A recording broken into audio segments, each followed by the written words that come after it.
नमस्कार, आप देख रहे हैं सी न्यूज भारत। मैं हूं आपके साथ प्रिया श्रीवास्तव। वक्त हो गया खास खबर का। हजारीबाग के बड़कागांव विधायक अंबा प्रसाद ने बुधवार को एक प्रेस कॉन्फ्रेंस आयोजित कर बड़कागांव विधानसभा क्षेत्र में हुए विकास कार्यों की तस्वीर पेश की। उन्होंने सरकार के 5 साल के कार्यकाल में किए गए कार्यों का ब्यौरा देते हुए कहा कि उनके क्षेत्र में 1000 करोड़ रुपए से ज्यादा खर्च कर सड़कों को जोड़ा गया है। उन्होंने कहा कि सरकार के माध्यम से उन्होंने कई सड़कों का निर्माण कराया, विद्यालयों को अपग्रेड किया, हाल ही में डिग्री कॉलेज और कैरेडारी में स्टेडियम सहित कई विकास कार्यों की आधारशिला रखी। इसके अलावा उन्होंने एनटीपीसी से 5 लाख रुपए का मुआवजा बढ़ाने, साथ ही साथ विस्थापन आयोग के गठन के साथ लगातार प्रयास करने और पतरातू में रेलवे ओवरब्रिज को कैबिनेट से पास कराने की बात कही। अंबा प्रसाद ने यह भी बताया कि बिजली की समस्या को खत्म करने के लिए पावर ग्रिड की आधारशिला रखी गई है, जिससे बड़कागांव कैरेडारी में 8 से 9 महीने में 24 घंटे बिजली मिलेगी और लोड शेडिंग की समस्या समाप्त हो जाएगी। साल का जो है वो मेरा लगभग ख़त्म हो गया। 5 साल से पहले ही, 2 महीना पहले ही चुनाव हो गया है और ये पूरा 5 साल के कार्यकाल में बहुत कुछ सीखने को मिला। बहुत सारे लोगों का सेवा करने का सौभाग्य मिला। क्षेत्र में कई जगह पे विकास करने का मौका मिला और अनगिनत स्तर पे हम लोग जाके दिन रात हमेशा लगे रहे। आज आप लोगों के माध्यम से हम लोगों तक यही पहुंचाना चाहते हैं कि 5 साल के कार्यकाल में हम लोगों को अपना सेवा देते रहे और लोगों का बहुत प्यार और समर्थन मिला। ये पूरा 5 साल चुनौतियों से भी भरा हुआ था। 2 साल हम लोग कोविड में रात दिन एक किए और उसके बाद 3 साल के समय में भी बहुत सरकार विपत्ति में उसको डाला गया। कभी हम लोग सरकार बचाने के लिए लगे रहे, तो उसमें भी बावजूद उसके हम लोग बड़कागांव में ऐतिहासिक काम किए हैं और उसका रिपोर्ट कार्ड आज हम आप लोगों को पेश करने के लिए ये प्रेस कॉन्फ्रेंस रखे हैं, क्योंकि हम लोगों को कभी समय नहीं मिला। 1 साल से हमारे विपक्ष कुछ दिख रहे थे और हमारे जो सबसे ज़्यादा विरोध करने वाले जो विपक्ष हैं, जो हमें डायरेक्ट अपना चुनौती समझते हैं, उन लोगों की तरफ से सिर्फ ऑर्केस्ट्रा उद्घाटन के सिवा और कोई भी हमें नहीं लगता कि विपक्ष के रोल में उनको कभी देखें। मुझे नहीं लगता कि कभी भी ये लोग 1 किलो अनाज भी कोविड में किसी को बांटे होंगे।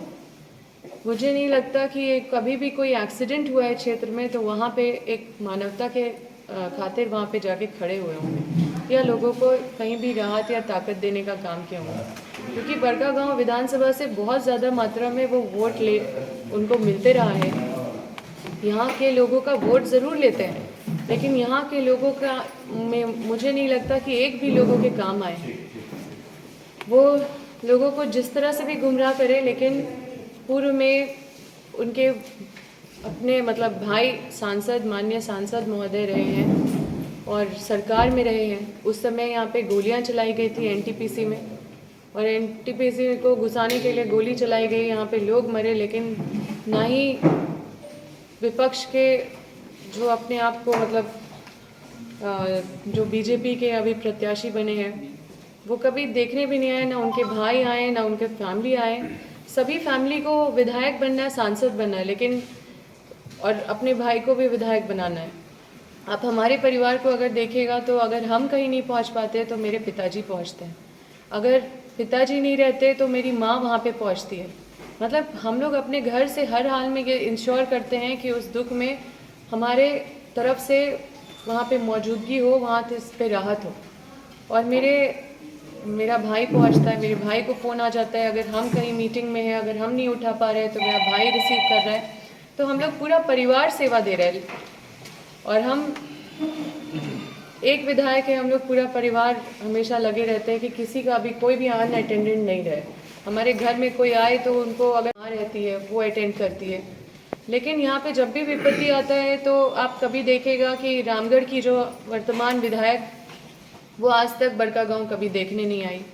आप देखेंगे कि कभी भी यहाँ पे कोई विपत्ति होती है तो जो अभी गिरिडीह के सांसद हैं उनके भाई वो कभी नहीं आते।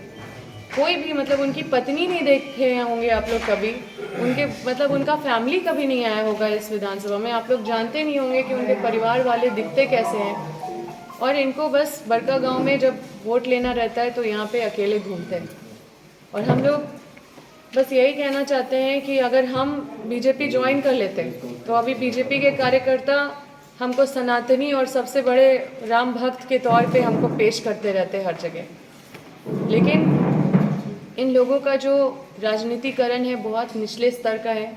हम कभी फुर्सत नहीं मिला हमको लोगों को, मतलब हम कभी उतना क्रेडिट लेने में नहीं रहे अपने काम के, और हमको कभी फुर्सत नहीं मिला कि हम लोगों को बताएं या प्रचार प्रसार करें कि हम क्या काम कर रहे हैं क्या नहीं कर रहे हैं। कई लोग टिक्का टिप्पणी करते रहे लेकिन मुझे फुर्सत नहीं मिला कि उनके जवाब को हम दें। आज क्योंकि एक उम्मीदवार के रूप में हम लोगों के बीच में अब खड़े हो गए हैं, पार्टी ने फिर से भरोसा जताया है। उम्मीदवार का मतलब होता है कि जनता के उम्मीद पे खड़े उतरने के लिए जो जो उम्मीदवार बनाए जाते हैं वो जनता का क्या उम्मीद है उनसे। तो आज के दिन पे हम प्रेस कॉन्फ्रेंस के माध्यम से अपने रिपोर्ट कार्ड को आप लोगों तक जारी कर रहे हैं कि हमने कितना काम किया है क्षेत्र में। मुझे लगता है ये विकास का काम जो है ये काफ़ी नहीं है जो हम बोलेंगे कि हम ये बहुत काम कर दिए हैं। इससे ज़्यादा तो हम ये समझते हैं कि हम क्षेत्र में अपने आप को समर्पण के भावना से समर्पित किए, अपना 24 घंटा क्षेत्र पे न्योछावर किए हैं, अपने आप को भूल के, अपने भूख को भूल के, अपनी नींद को भूल के हमेशा क्षेत्र में हमेशा बने रहें, रात हो या दिन हो हमेशा सड़क में रहे हैं, लोगों के बीच में रहे हैं। और जब भी किसी को ज़रूरत पड़ा किसी भी समय में हम लोग एक परिवार की तरह अपने क्षेत्र के लोगों से जुड़ गए। क्षेत्र को कैसे हम सजाएं, क्षेत्र के लोगों को हम कैसे अपना सेवा दे पाएँ उसके लिए हमेशा लगे रहें। हम अपने क्षेत्र को अपना घर समझे और क्षेत्र में भावनात्मक रूप से सबके साथ जुड़ गए। अगर किसी को भी कोई दुख होता है तो उसको अपने ऊपर हमेशा लेके हमेशा उसको डील करें। और विकास तो सेकेंडरी चीज़ है, जबकि हम लोग खुद कहते हैं कि हमने बहुत सारा काम करवाया है, लेकिन उससे भी बड़ी चीज़ होती है कि हम अपने क्षेत्र में अपना सेवा हमेशा सुनिश्चित किए कि मेरा सेवा मिलते रहे, हम कैसे ईजिली अवेलेबल रहे लोगों के बीच में, लोग मुझे फ़ोन भी ना करें और उनको पता हो कि हम इस समय यहाँ मिल जाएंगे। उसके लिए हमने दिन निर्धारित करके लोगों के बीच में अपने उपस्थिति को हमेशा दर्ज करने का हमेशा काम किया है। सोमवार को हम पतरातू में बैठते थे ब्लॉक में, मंगलवार को हम हमेशा ब्लॉक में, लोगों को पता था कि मंगल को आएगी विधायक जी, और ब्लॉक में भ्रष्टाचार बंद हो उसके वजह से हम हर एक दिन अपना डिवोट करते थे ब्लॉक में, और हमेशा ब्लॉक में बैठने का काम किए। और घर तो डेली लोग आते थे, सुबह सुबह या आते हैं, अभी भी लोग काम लेके आते हैं, तो हम लोग उस पर हमेशा लोगों से मिलते जुलते रहते हैं। क्योंकि हम किसी पे टिक्का टिप्पणी आज तक नहीं किए हैं, ना ही किसी पे आरोप। पहले तो ये हंसी का बात है कि आज तक इन्होंने एक आंदोलन नहीं किया है, एक केस नहीं हुआ होगा इनके ऊपर, एक मुकदमा नहीं हुआ होगा इनके ऊपर, एक स्टेटमेंट नहीं दिया होगा। आज तक किसी ने अगर कंपनी के खिलाफ लड़ा है तो एक नाम भी बता दीजिए जो क्षेत्र में बोले कि हम लड़े हैं और हम संघर्ष किए हैं, हम जेल गए हैं। अगर हम लोग नहीं किए हैं तो कोई जो किए हैं, जो प्रत्याशी के रूप में आज आ रहे हैं और अपने आप को साबित करने का कोशिश कर रहे हैं कि वो विस्थापित के मसीहा हैं, तो हम बस यही कहना चाहेंगे कि इतने समय से वो 70,000 वोट यहाँ से लेके जाते हैं बड़कागांव विधानसभा से लगभग, और उसके बाद उनका कोई दायित्व नहीं समझते हैं कि हम लोगों के साथ खड़े भी रहे मॉरली भी। तो और जबकि उनके भाई केंद्र सरकार में अभी कुछ दिन पहले वो एनटीपीसी में अपने भाई श्री सीपी चौधरी के साथ जाके और वहाँ बैठक रखे थे। वहाँ पे एनटीपीसी का हम लोग देखे थे फोटो, आप लोग भी देखे होंगे। तो उस बैठक में हुआ क्या ये हम जानना चाहते हैं कि किस वजह से वो बैठक रखी गई थी। अगर वो एनटीपीसी और जो नया सरकार हमारे प्राइम मिनिस्टर नरेंद्र मोदी जी के नेतृत्व में बना, वैसे ही वो लेके गए सीपी चौधरी जी के साथ कुछ रैयत लोग को, या पता नहीं किसको लेके गए, हम तो देख नहीं पाए फोटो में, लेकिन हमें भी लगा कि कुछ अच्छा हो सकता है क्योंकि ये तो केंद्र सरकार का परियोजना है। कोयला मंत्री और ऊर्जा मंत्री सब वहीं पे बैठते हैं। और अगर अभी केंद्र सरकार के सांसद अगर वहाँ पे बैठक किए हैं एनटीपीसी में और रोजगार का पहल लेके गए और बोले कि रोजगार का पहल हल हो जाएगा, और कई चीज़ें यहाँ पे समस्या है, विस्थापन में 2016 कट ऑफ, जीएम लैंड का पैसा नहीं मिल रहा है, इन सब चीज़ों पे कुछ पहल नहीं किया गया।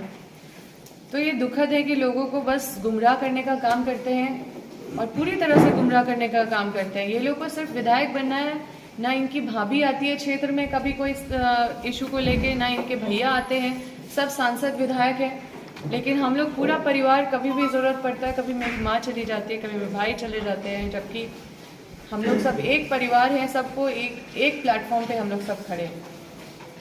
हम बस अपने देवतुल्य जनता से यही आग्रह करेंगे। पहले तो ये हंसी का बात है कि आज तक इन्होंने एक आंदोलन नहीं किया है, एक केस नहीं हुआ होगा इनके ऊपर, एक मुकदमा नहीं हुआ होगा इनके ऊपर, एक स्टेटमेंट नहीं दिया होगा। आज तक किसी ने अगर कंपनी के खिलाफ लड़ा है तो एक नाम भी बता दीजिए जो क्षेत्र में बोले कि हम लड़े हैं और हम संघर्ष किए हैं, हम जेल गए हैं।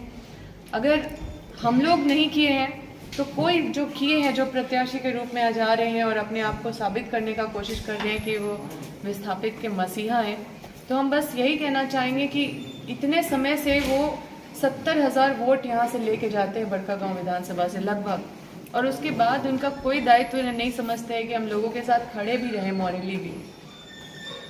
तो और जबकि उनके भाई केंद्र सरकार में अभी कुछ दिन पहले वो एनटीपीसी में अपने भाई श्री सीपी चौधरी के साथ जाके और वहाँ बैठक रखे थे।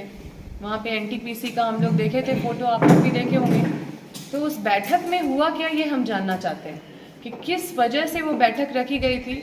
अगर वो एनटीपीसी और जो नया सरकार हमारे प्राइम मिनिस्टर नरेंद्र मोदी जी के नेतृत्व में बना, वैसे ही वो लेके गए सीपी चौधरी जी के साथ कुछ रैयत लोग को, या पता नहीं किसको लेके गए, हम तो देख नहीं पाए फोटो में। लेकिन हमें भी लगा कि कुछ अच्छा हो सकता है, क्योंकि ये तो केंद्र सरकार का परियोजना है। कोयला मंत्री और ऊर्जा मंत्री सब वहीं पे बैठते हैं। और अगर अभी केंद्र सरकार के सांसद अगर वहाँ पे बैठक किए हैं एनटीपीसी में और रोजगार का पहल लेके गए और बोले कि रोजगार का पहल हल हो जाएगा, और कई चीज़ें यहाँ पे समस्या है, विस्थापन में 2016 कट ऑफ, जीएम लैंड का पैसा नहीं मिल रहा है, इन सब चीज़ों पे कुछ पहल नहीं किया गया। तो ये दुखद है कि लोगों को बस गुमराह करने का काम करते हैं और पूरी तरह से गुमराह करने का काम करते हैं। ये लोग को सिर्फ विधायक बनना है, ना इनकी भाभी आती है क्षेत्र में कभी कोई इशू को लेके, ना इनके भैया आते हैं, सब सांसद विधायक हैं। लेकिन हम लोग पूरा परिवार, कभी भी ज़रूरत पड़ता है, कभी मेरी माँ चली जाती है, कभी मेरे भाई चले जाते हैं, जबकि हम लोग सब एक परिवार हैं, सबको एक प्लेटफॉर्म पे हम लोग सब खड़े हैं। हम बस अपने देवतुल्य जनता से यही आग्रह करेंगे। गाँव में तो कितना पैसा खर्च किया गया है? 1000 करोड़ से ज़्यादा है, हम लोग रिपोर्ट कार्ड में वो मेंशन कर देंगे। कितना किस किस योजना में आप करीब लगा? देखिए, हमने मुख्य सड़कें लगभग सब बना दिया है अपने क्षेत्र में, चाहे वो रांची से कनेक्ट करने वाला सड़क हो, चाहे अगर मतकम्मा चले जाए तो वहाँ से डायरेक्ट आप रांची जा सकते हैं, अगर आप बिच्चा चले जाए, बिच्चा से आप डायरेक्ट रांची जा सकते हैं, अगर आप सुथरपुर कंडेर चले जाए तो वहाँ से जा सकते हैं आप रांची। हमने कोई भी सड़क अपने क्षेत्र में नहीं छोड़ा है। यहाँ पे आप देख लीजिए, बड़कागांव में जितने भी सड़कें खराब थी, चलना मुश्किल था, चाहे वो भगवान बागी हो, चाहे वो बड़कागांव मुख्य चौक हो, चाहे वो कोई भी सड़क। यहाँ पे हमको लगता है कि हमारे बनने के बाद हमने बस सड़क का ही सबसे ज़्यादा प्रॉब्लम जो हम लोग को मिला है, चाहे चंदौल का सड़क हो, चाहे बादम का सड़क हो, हर सड़क लगभग। हजारीबाग से सी न्यूज़ संवाददाता सुनील साहू की रिपोर्ट। फिलहाल इस खास खबर में इतना ही। देश दुनिया की बाकी और खबरों के साथ जुड़े रहने के लिए आप देखते रहिए सी न्यूज़ भारत।